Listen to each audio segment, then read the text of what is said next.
Bonsoir les amis. Bonsoir à tous, du coup bienvenue en conférence de presse post-fight à RS18. On est en présence de Fernand Lopez. On va commencer avec l'annonce des bonus. C'est ça, les bonus, on a deux bonus. On a la soumission de Bathily Aboubakar. On a le bonus offensif de Twitter, c'est Virgile Auguin. On a le combat de Virgile Auguin qui aurait pu être le combat de la soirée si son adversaire n'avait pas manqué le poids. Et puis c'est tout sur les bonus. Et puis on a 2800 personnes d'entrée, donc c'est un sold out. Et puis qu'est-ce qu'il y a d'autre? L'état physique des combattants. Merci.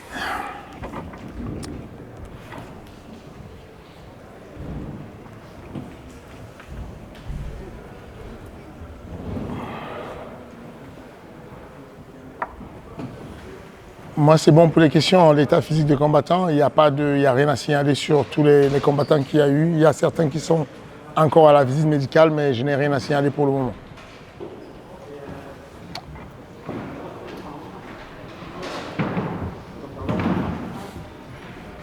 Bonjour Fernand, Annès pour Culture MMA.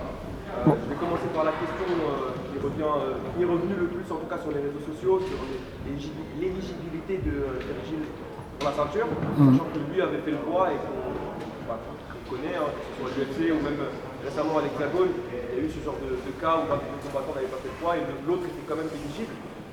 Quelle est ta réponse à ça et est-ce que tu peux nous éclairer un peu? La première réponse que je vais dire avec... il faut que vous compreniez qu'il y a beaucoup d'humilité dans ma réponse. Hein. C'est pas, elle est violente la réponse, mais elle est simple. Vraiment, il y a beaucoup d'humilité. C'est que on est une organisation privée et on fait ce qu'on veut. D'abord, c'est la base de toutes les ligues. C'est qu'une ligue comme l'UFC fait ce qu'elle veut, une ligue comme le PFL fait ce qu'elle veut. Ça veut dire que nous, sur Ares, par exemple, on a décidé de ne pas avoir des ring girls. On fait ce qu'on veut. Parce qu'on décide que ça n'a pas de sens aujourd'hui. Électroniquement, on peut annoncer le round 1, le round 2, on n'a pas besoin que quelqu'un passe avec une pancarte. Sur Ares, par exemple, alors qu'à l'UFC, on donne des bonus pour la victoire, nous, on a estimé qu'on n'a pas besoin de motiver quelqu'un pour gagner. Un athlète veut gagner. Et donc, on a effacé le bonus de la victoire, on l'a additionné au bonus du show.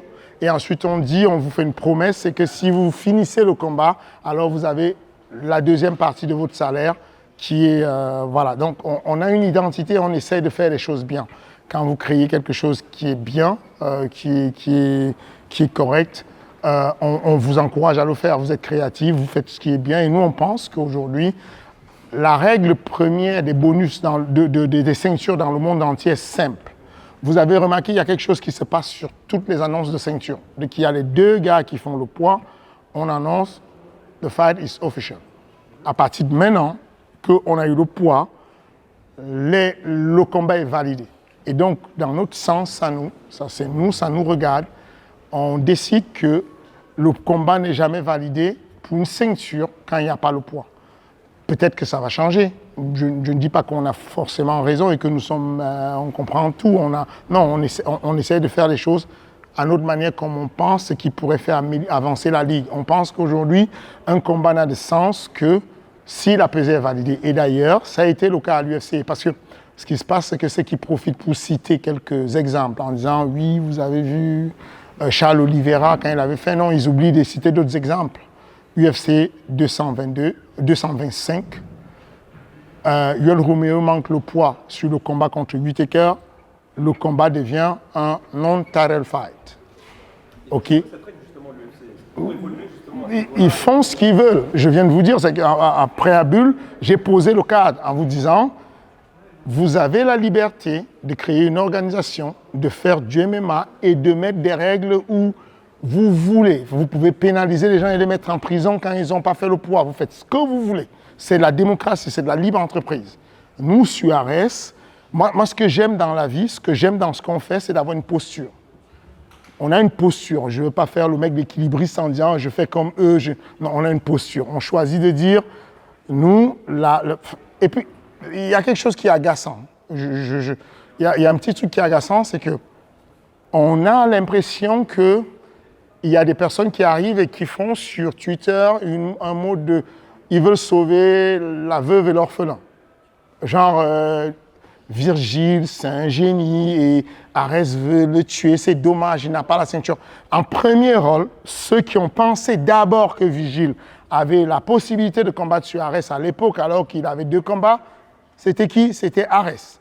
En premier lieu, ceux qui pensent que ce jeune, il est capable de passer sur une grosse plateforme comme UFC Fight Pass ou Canal+, c'est qui? C'est Arès. On donne la chance à ce jeune de venir combattre pour des ceintures. On n'a aucun intérêt à faire des ceintures et ne pas à faire combattre des gens et annuler les ceintures. Dans le cas de Baki, par exemple, l'information qu'on donne est complètement fausse. J'aurais bien aimé que le collègue de Fightman soit là. Malheureusement, il n'est pas là aujourd'hui. J'aurais bien voulu discuter avec lui pour comprendre, parce que moi, je n'ai pas été contacté. En gros, il a dit, Chris, qu'il avait contacté Félix Klinghammer. Félix Klinghammer lui a dit je ne sais quoi, mais Félix, on lui a donné l'opportunité de combattre pour la ceinture. En remplacement, il a dit non. On n'avait même pas de choix du côté de Baïsangou, puisque Baïsangou disait je ne me sens pas bien, toute sa famille était là, je ne me sens pas bien, je ne peux pas combattre. Si moi j'insiste, c'est que Baïsangou combat, il y a tout le monde qui me tombe dessus en disant il ne pense qu'à l'argent, il fait combattre les gens, il ne pense pas à la santé. Pour une fois que je fais quelque chose de bien et que je ne le fais pas combattre, on tombe encore dessus en disant bon, pour le coup, on ne comprend pas ces règles. Donc, qu'on soit d'accord, ne venez plus, arrêtons d'essayer de refaire les règles d'une organisation. Celui qui pense qu'il peut la faire bien, bon, il fait et puis on avance. Non, pour faire plus simple, la réponse effectivement est un petit peu violente entre guillemets comme tu l'as dit, mais la question en fait elle est juste, est-ce que tu ne penses pas justement comme après la plupart des gens que c'est un petit peu une injustice pour Virgile, le fait que lui ait réussi à faire le poids et qu'il ne soit pas éligible? C'est juste ça la question. Je pense que c'est pénible pour lui. Moi, vous avez vu tout à l'heure quand on était dans l'espace de combat, vous avez vu ma relation avec Aldric Cassata, je ne sais pas si vous avez observé, je pense qu'on s'entend bien. La vie, elle est compliquée, peut-être c'est un squid et puis je ne sais pas, mais en tout cas, je pense qu'on s'entend super bien. Il me donne l'impression qu'on s'entend bien. Et en gros, quand on a discuté, lui et moi, il était en mode, bah oui, j'aurais bien aimé que la ceinture soit là, le jeune, il s'est battu, machin, et je lui ai dit, je suis absolument d'accord avec toi. Malheureusement, je ne fais pas les trucs à mode lui je l'aime, lui je ne l'aime pas. Non, il y a une règle qui est celle d'Arès qui dit nous, on valide un combat pour la ceinture quand les deux sont passés au poids. Je vous dis encore que je suis prudent. Peut-être que le prochain événement, je vais changer parce que, voilà, comme Dana White avait dit, il n'y aura pas de femme dans mon organisation et finalement, on a vu Ronda Rousset. Il ne faut pas que demain, que je le fasse et que vous soyez surpris. Mais je dis à date aujourd'hui, ce qu'on a, nous, comme information, c'est celle-là. On ne veut pas faire des combats où les mecs ne sont pas au poids pour la ceinture. Question suivante, s'il vous plaît. Bonsoir Fernand, Andrea de Volkswagen. Ma question ce serait, est-ce que vous auriez des dates pour les prochains événements d'Arès? Le 22 février, Arès 19. Le 18 avril, Arès 20. Arès 20 qui était prévu en mars, on a été obligé de le décaler parce que après s'être avisé, la période n'était pas bonne pour ça. Le ramadan, il y a pas mal de combattants pas disponibles. On décale ça sur... Ça, c'est cheval. Non. Pardon. Normalement, 18 avril, il y a moyen. Avril, c'est quoi là? Moi, j'ai vu 22 mars début du ramadan. Avril.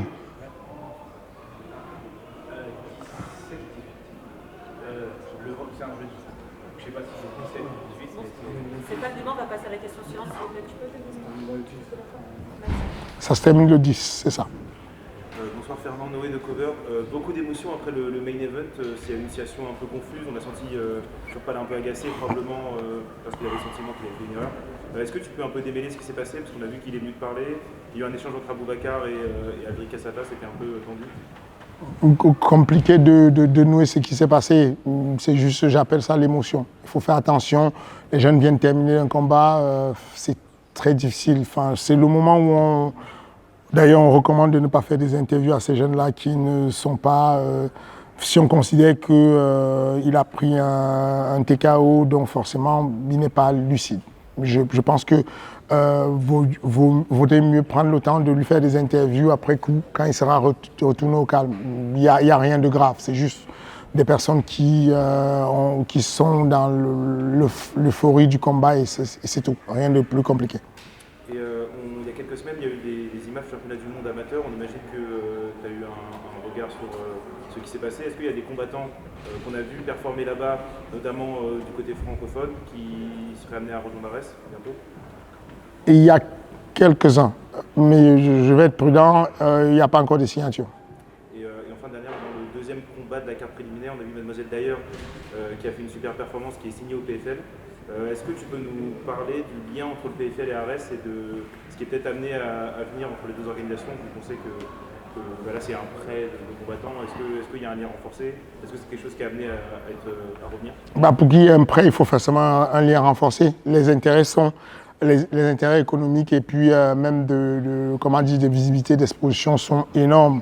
Donc il y a un lien renforcé entre le PFL et nous et puis il y a des moments où on va avoir des athlètes du PFL sur Arès et il y a des moments où on verra des athlètes d'Arès sur le PFL, aussi simple que ça. Aujourd'hui, elle a fait une belle performance.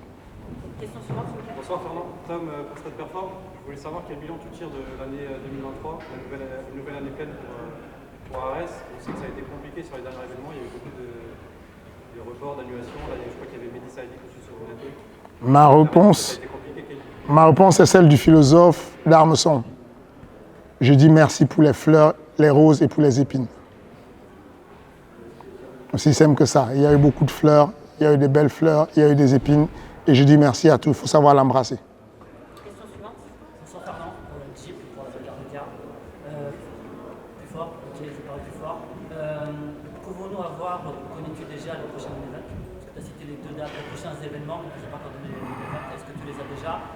Je continue, comme ça tu pourras répondre au bloc si ça ne dérange pas.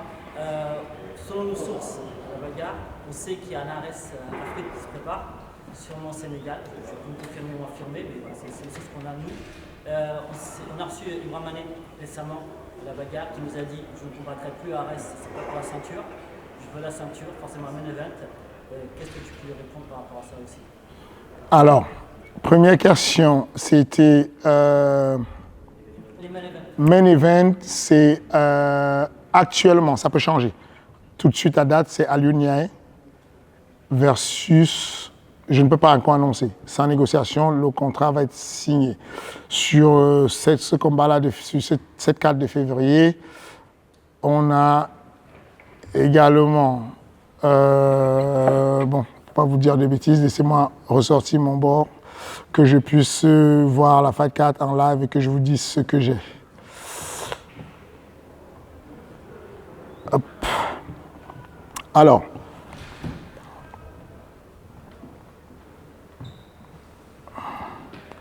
donc je disais qu'on aura Aliou Ndiaye, c'est sûr. On aura le retour de Félix Kinghammer, on aura le retour de Agis Sadari, on aura Jordan Zebo, on aura Paulin Béguet, on aura Mossab, on aura l'entrée de quelqu'un qui passe du Muay Thai au MMA, qui va avoir le haut de la carte parce qu'il accepte un challenge très fort, Aziz Lali. Le retour du combat de Youssouf Binaté contre Mehdi Saadi. Et puis, bon, voilà, je vais m'arrêter là. Le main event pour le mois d'avril, vous savez déjà, c'est le Bantamweight. C'est Abou contre Demarte Peña. On est bon. Bon, voilà. Et puis, avec quoi d'autre? Arès en Afrique, oui, c'est fortement dans nos plans, mais je me demande comment c'est possible que vous le sachiez. C'est complètement en off, totalement, c'est censé être en off, de ouf. C'est bien à Dakar, comme on dit, dans un stade fermé. Non, ce n'est pas à Dakar. C'est pas Dakar.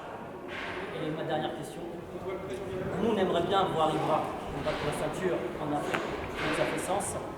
Lui, il a dit qu'il combattrait plus à Arès si c'est pas pour la ceinture. Toi, qu'est-ce que tu réponds à lui et à son manager qui est apparemment du même. Moi, je dis, je mets les athlètes enfin, je leur dis d'être prudents et de ne pas faire des déclarations aussi fermées. La vie, elle est compliquée. Ça peut changer. Donc, je dis juste, c'est pas bien de donner des avis aussi fermés. Mais oui, c'est avec plaisir. Aujourd'hui, non, hier soir, j'ai eu une conversation avec Ibra où il a eu une proposition pour un titre.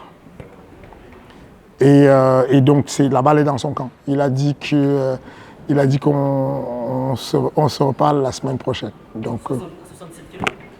bah oui, 77 kilos. Avant-dernière question, s'il vous plaît. Bonsoir, Fernand Johannes pour Culture MMA. Tu as parlé de plusieurs retours de certains combattants. Moi, il y en a 3 que j'ai notés, dont je n'ai pas entendu l'info. J'aimerais bien avoir des news de Damien Lapillus, qui s'entraîne toujours et qui a toujours la ceinture des moins de 66 kg. J'aimerais bien avoir des news de Baki Bison contre Sudinov, qui est justement tombé dans les pommes, qui n'a pas pu combattre, qui doit être un petit peu dispensé, j'imagine. Et en dernier, forcément, la tête d'affiche, Cyril Gann, vous avez parlé de mars. Hier, je lui ai posé la question, j'ai été un petit peu plus précis, je lui ai demandé le 23 mars si ça m'intéressait. Il m'a dit oui. Est-ce que tu peux nous donner un petit peu plus d'infos là-dessus? Le 23 mars, il n'y aura rien en France. Il y a quelque chose en mars, mais le 23 mars, calmez-vous avec ça, il n'y a rien. Ce n'est pas le 23 mars. Et puis, Bazangour va prendre une longue période parce que justement, comme je vous dis, après la pesée qu'il a eue, il devait recombattre là en janvier et la pesée, la perte de poids qu'il a voulu faire a été très compliquée. Donc là, il est bien, il s'entraîne. Mais il a décidé de prendre un peu de vacances. Il va aller, c'est même de l'autre primé, j'ai pas besoin de. En tout cas, il va en vacances, quelque part. Il va en vacances pour se ressourcer bien, il est en santé, il s'entraîne. Et en gros, vous pouvez compter sur son retour à partir du mois d'avril. Je ne sais pas encore quelle date, mais on est un peu plus loin. Et puis Damien Lapillus. Pour le moment, Damien Lapillus ne peut pas combattre. Il attend des nouvelles de son appel, mais cependant, il est en préparation. C'est pour ça que vous le voyez beaucoup s'entraîner, parce qu'il se prépare pour combattre ailleurs, quelque part. À l'étranger. Oui.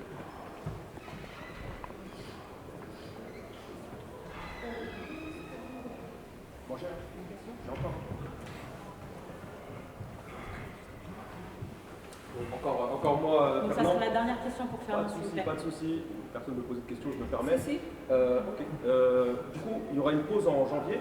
Il y a eu une pause aussi, une grosse pause durant l'été, septembre, octobre. Est-ce que tu peux nous expliquer un petit peu la raison de ces pauses-là, sachant qu'il y a énormément de combattants dans ton roster qu'on n'a pas vu depuis plusieurs mois, voire même quelques années?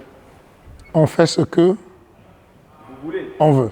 mais ça revient toujours au truc de l'injustice. Est-ce que ça se fait? Est-ce que ça se fait pas? Ils sont Injustice, en gros, ce que tu es en train de me dire, c'est que toi, tu es un monsieur qui fait des médias. Et en gros, tu as 3 voyages à faire à Abu Dhabi pour aller faire avec ton média. Donc, tu vas à Abu Dhabi pour l'UFC.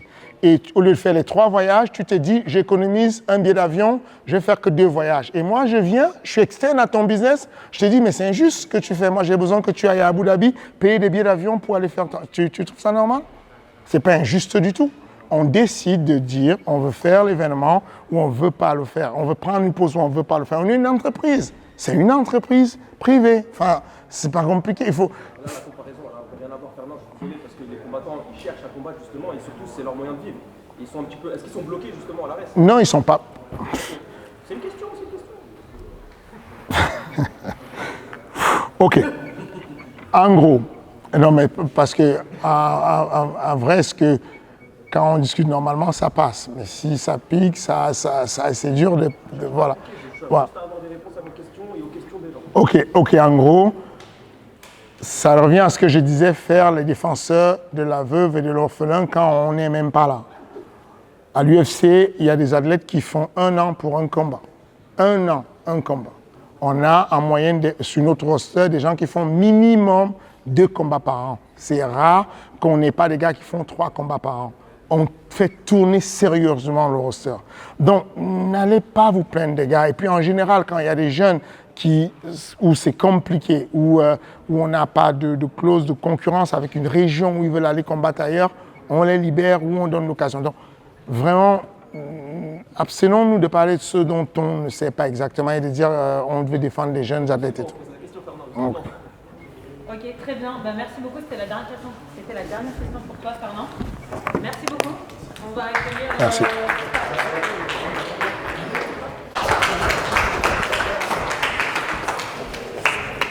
Prêt pour le deuxième combat. Tourpal, il va falloir que tu parles assez fort. Ouais. Est-ce que tu as des déclarations à faire? Est-ce que tu as quelque chose à dire avant de commencer ou tu préfères qu'on passe aux questions directement? Avant de commencer, franchement, je voulais m'excuser de mon comportement parce que c'était mes émotions, parce que Dieu sait, chaque round, entre le round, je me disais, je vais rentrer avec ceinture à la maison, je vais rentrer avec cette ceinture, je vais donner ma vie, mais je vais rentrer. Avant le combat, j'ai dit, il faudra me mettre KO pour que j'arrête de foncer sur toi. Et ça, c'est dans mon caractère, je refuse de perdre. Et je n'étais pas KO, j'étais conscient et je pouvais repartir.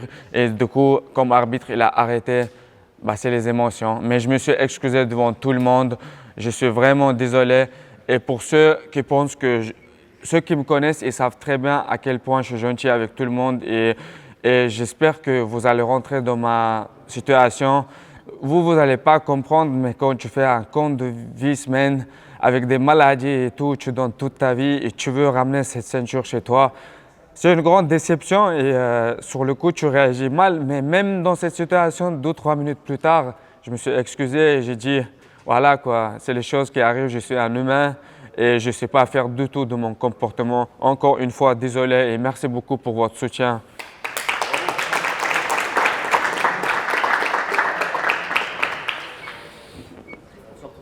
Bonsoir. Tu as parlé d'une blessure à la jambe à la fin de ton combat. Est-ce que tu peux nous en dire un peu plus là-dessus? Il y a la sueur qui a filmé, vous allez voir dans le documentaire. C'est en aucun cas une excuse. J'ai félicité Axel pour son travail. Il n'a rien à voir dans le truc, il a gagné son combat et j'espère se recroiser s'il ne va pas ailleurs. Et s'il va ailleurs, la vie elle continue, c'est comme ça. Mais vous allez voir, je voulais pas mon équipe, on voulait annuler parce que j'arrivais pas à prendre mon appui, parce que mon mollet, il y avait le tendon qui était vraiment tendu et j'arrivais pas à appuyer. J'avais l'impression que le tendon il va se déchirer en fait. On a mis crème chauffante, on a fait notre maximum. Je ne voulais pas annuler le combat à 5 minutes pour que les gens après ils disent ouais, il a eu peur et tout. C'est pas dans ma nature. J'ai dit vas-y, je vais combattre avec un pied, mais je vais montrer que je suis un guerrier. Et j'ai montré, j'étais en train de revenir dans le combat. Une deuxième question, on a remarqué qu'il y avait une assez grosse différence de gabarit entre... Incroyable. Est-ce que tu penses que c'est une éventualité pour toi de passer en 66? C'est ce que je voulais faire en fait. Avant qu'on m'a proposé ce combat, j'étais en train de descendre dans la catégorie. Il faut savoir que je ne perds rien. J'étais 76 kilos dans le combat.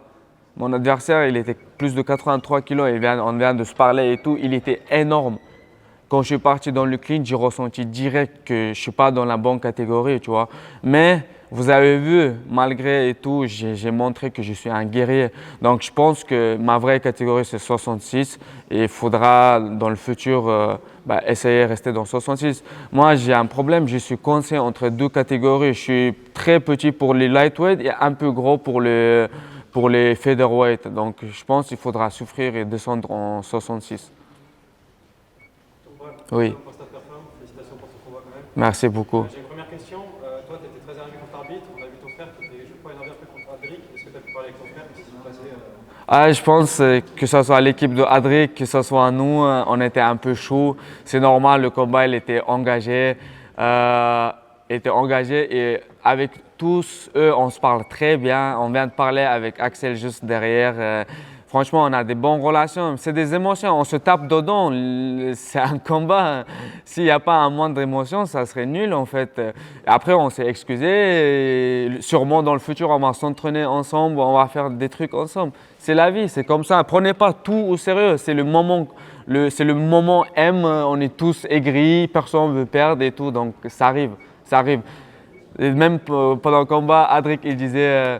Il est fatigué et tout. Je regardais Adric, je disais non, je ne suis pas fatigué et tout. Non. Franchement, c'était un beau combat.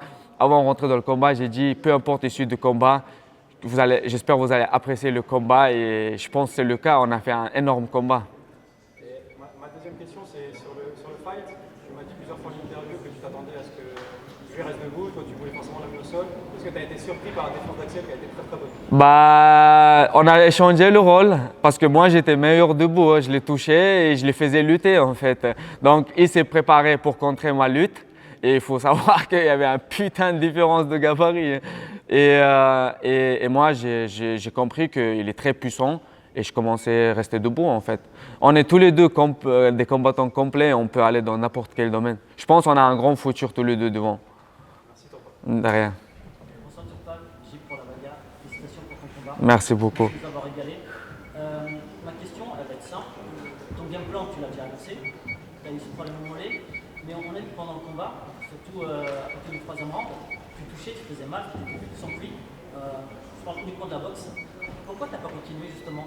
J'étais en train justement. En fait, c'est vrai que je rentrais trop tard dans le combat, mais en fait, c'est mon premier combat de 5 rounds. En fait, je ne voulais pas me griller avant et après être à la ramasse. Je voulais petit par petit, chaque round, augmenter. Et je le voyais c'était quatrième round. Je le voyais qu'Axel commence à se fatiguer et à middle, il est passé crème et tout. Et je vous jure, dans ma tête, chaque fois que je mettais une patate quand il était à genoux, chaque patate, je me disais, je veux rentrer avec cette ceinture. Je te jure, c'est la vérité. Et la question que tout le monde s'est posée, celle du quatrième round, celle où tu acceptes de prendre des coups. Pourquoi à ce moment-là, tu acceptes de prendre ces coups et finalement de prendre le risque d'arriver ce qui est arrivé, c'est-à-dire que l'arbitre arrête le combat? J'étais trop dans le combat, j'étais en train de kiffer. J'étais en train de kiffer ma vie en fait. Franchement, j'ai apprécié de ouf le combat. Le coup me faisait pas mal. Et après le coup, je l'ai eu, c'est vrai. Et j'étais un peu sonné. Mais je vous jure, quand M. Pora il est venu,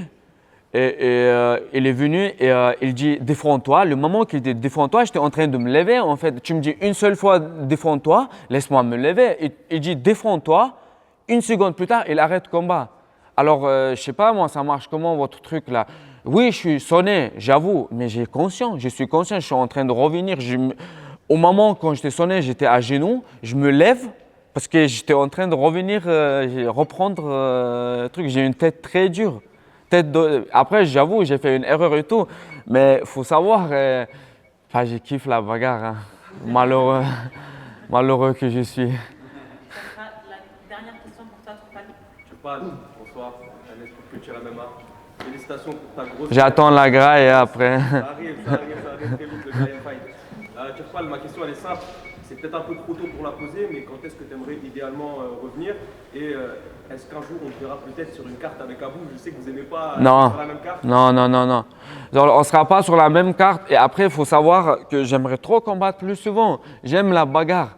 Et là, malheureusement, la dernière fois, c'était en février. Et ça me manque, hein. Je vous jure, ça me manque. J'ai trop envie de me battre, être toujours dans le tonus de combat, être en forme et tout. Mais malheureusement, c'est comme ça. Je ne peux rien faire. Si c'était que à moi, je combattrais tous les 3 mois. Il faut savoir que je suis venu dans ce sport gagner le plus de oseille possible. Je ne me demande pas, je me concentre pas, je ne me dis pas je suis un putain phénomène, je vais arracher tout le monde et tout. J'ai dit que chaque combat de Turpal, ça va être beau à voir. Je vais faire la guerre parce que j'aime la bagarre. Donc c'est tout ça. Et juste à la fin, je voulais dire un truc. Malheureusement, je suis très émotionnel et je lis les commentaires. Des fois, ça me prend la tête parce que je pense que je suis débutant dans le milieu et je prends trop à cœur quand il y a deux personnes qui représentent la France qui combattent. Je vois dans les commentaires haineux en fait. C'est vrai, je suis d'origine tchétchène et tout, mais je représente la France. Je pouvais représenter n'importe quel pays, mais je représente la France. Alors soyez 50-50, soyez neutre dans mon truc là. Moi, je ne suis pas dans la politique. J'aime le pays où je suis et je les représente fermement. Donc, ne laissez pas des commentaires comme ça me dégoûte, je vous assure, ça me dégoûte. Soutenez tous vos athlètes et j'espère qu'on va ramener encore beaucoup de victoires pour la France. Turpal, félicitations pour ta victoire et un petit conseil, même si je suis personne pour conseiller, ne prends pas à cœur ce genre de commentaires, sache que c'est une minorité et que je pense la totalité ici des personnes te soutiennent, savent que tu représentes la France et t'estiment à la même hauteur que n'importe quel Français. Merci beaucoup. Je me prétends pas être un Français de souche. Mais je représente la France. Exactement. Et je représente dignement. La France est un Merci beaucoup, Turpal. Merci beaucoup. Merci à tout le monde. Et excusez-moi encore une fois.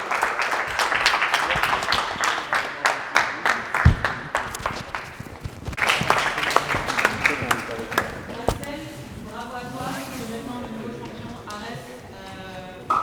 Il est encore temps. Est-ce que tu as des déclarations à faire Un grand merci à mon adversaire Turpal. Un grand merci à mon adversaire Turpal. On a besoin d'être deux pour faire des combats de qualité et j'aurais pas pu rêver meilleur adversaire pour faire un superbe main event. J'aimerais remercier aussi l'Ares Fighting qui fait un super boulot pour les combattants et qui nous permet de combattre sur une plateforme vraiment de qualité et qui nous permet de plus facilement réussir à vivre de notre sport. Et bien sûr, toute ma team Boxing Squad, Macabinis, KHK MMA, World Class Monaco, donc des structures dans lesquelles je m'entraîne et sans lesquelles je ne pourrais pas évoluer en tant que combattant. Axel, bonsoir. Bonsoir. Au Stade Perform, je voulais avoir ton avis, toi, sur l'arrêt d'arbitre. Qu'est-ce que tu en penses? Est-ce que c'est prématuré ou pas? C'est des situations délicates. Il est possible que mon adversaire soit capable de continuer le combat et de continuer à performer derrière cette action. Néanmoins, quand on se met à la place de l'arbitre, l'arbitre doit prendre une décision. Est-ce que le combattant est en état de combattre ou pas?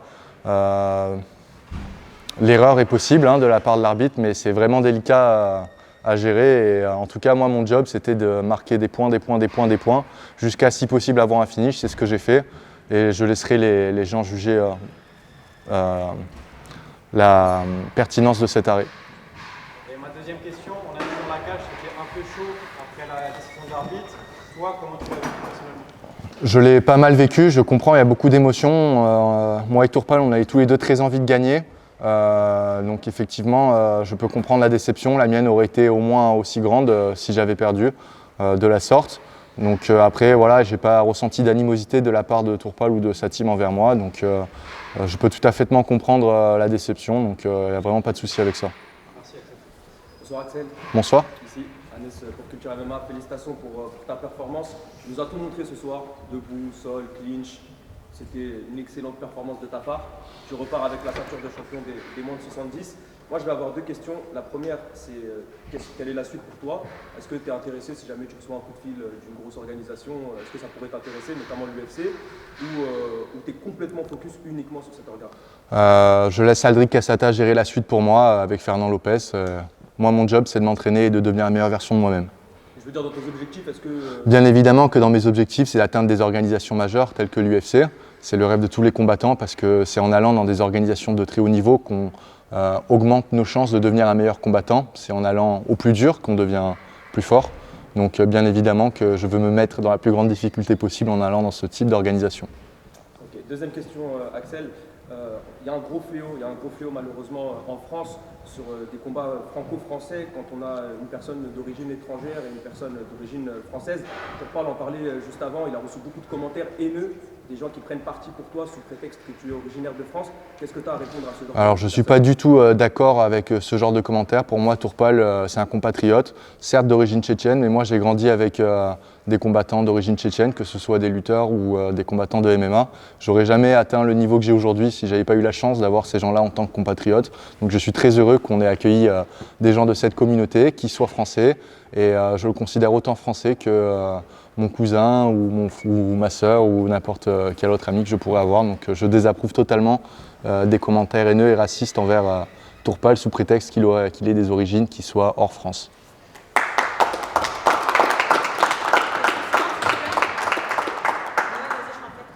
Bonsoir, C'était un combat très serré jusqu'au finish dans le 4e round. Est-ce qu'il y a quelque chose qui t'a surpris dans ce que Turpal a amené dans la cage? Je ne m'attendais pas à avoir du mal à sentir son timing sur ses mouvements. Dans sa manière de bouger, Turpal, il n'est pas du genre à submerger d'informations, même s'il envoie des fausses informations, des feintes, des mouvements de buste, etc. Donc je pensais qu'il serait plus facile à lire en fait dans ses intentions. Et il y a eu 2-3 fois où j'ai été surpris parce qu'en fait il trouvait le moment pour exploser à un moment donné où j'étais pas forcément en position pour mieux appréhender son explosion. Et du coup j'ai un peu eu des difficultés à trouver son timing sur les débuts de match, notamment sur les phases de striking. Donc voilà. Et ton coéquipier Virgile a gagné un petit peu plus tôt dans la soirée. Est-ce que dans cette situation-là, tu regardes le combat ou est-ce que tu restes dans ta zone? Alors je le regarde, mais je ne devrais pas le regarder. Normalement, il faudrait que j'éteigne la télé, mais c'est très difficile parce qu'en fait, au moment où il combat, je suis en train de m'échauffer. Et le gars avec qui je m'échauffe est en train de m'engueuler parce que je suis en train de regarder le combat à moitié, tu vois. Donc c'est un peu délicat, mais en même temps, j'ai envie de savoir ce qui se passe, j'ai envie de voir que ça se passe bien ou pas, hein, d'ailleurs. Mais je suis intéressé parce que je suis autant intéressé par l'issue de son combat que par le mien. Parce que Virgile, c'est quelqu'un dont je suis très proche, donc c'est assez difficile à gérer, mais ce n'était pas la première fois que je le faisais, donc voilà l'expérience. Merci, félicitations. Bonsoir Axel, Alexandre Rousseau pour Gombi Arnogui. On sait que tu es assez imposant pour un 70 et que tu as même déjà combattu en 77. Est-ce que tu te verrais à l'avenir aller chercher une deuxième ceinture par exemple à l'ARES en 77 kg? Non, je vais me concentrer sur la catégorie des 70 kg pour la simple et bonne raison que j'ai le physique d'un gros 70 kg, mais pas du tout le physique d'un 77. En tout cas, quand on regarde les données de ce qui se fait en 70 kg et à 77 kg dans les organisations majeures telles que l'UFC, il est évident que ma catégorie c'est 70 kg et il y a quand même pas mal de boulot à faire dans cette catégorie avant de commencer à penser à aller titiller la caté au-dessus. Merci.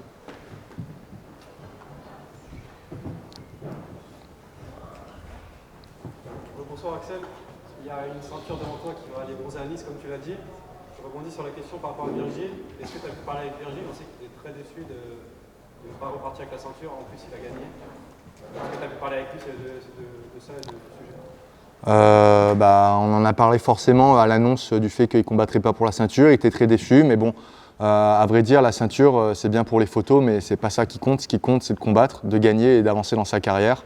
Donc c'est toujours bien d'avoir la ceinture, c'est un peu un coup de projecteur qu'on te met sur toi, mais ce qui est vraiment important c'est ton développement en tant qu'athlète et de passer les étapes de chaque combat. Et donc ce soir, Virgile avait encore une étape à passer. En face de lui, il avait un vétéran du MMA, il l'a passé brillamment, il a été en difficulté, il a surmonté la difficulté. Et c'est ça la réelle récompense de sa victoire, plus que n'importe quelle ceinture. Ça sera la dernière question pour toi, Axel.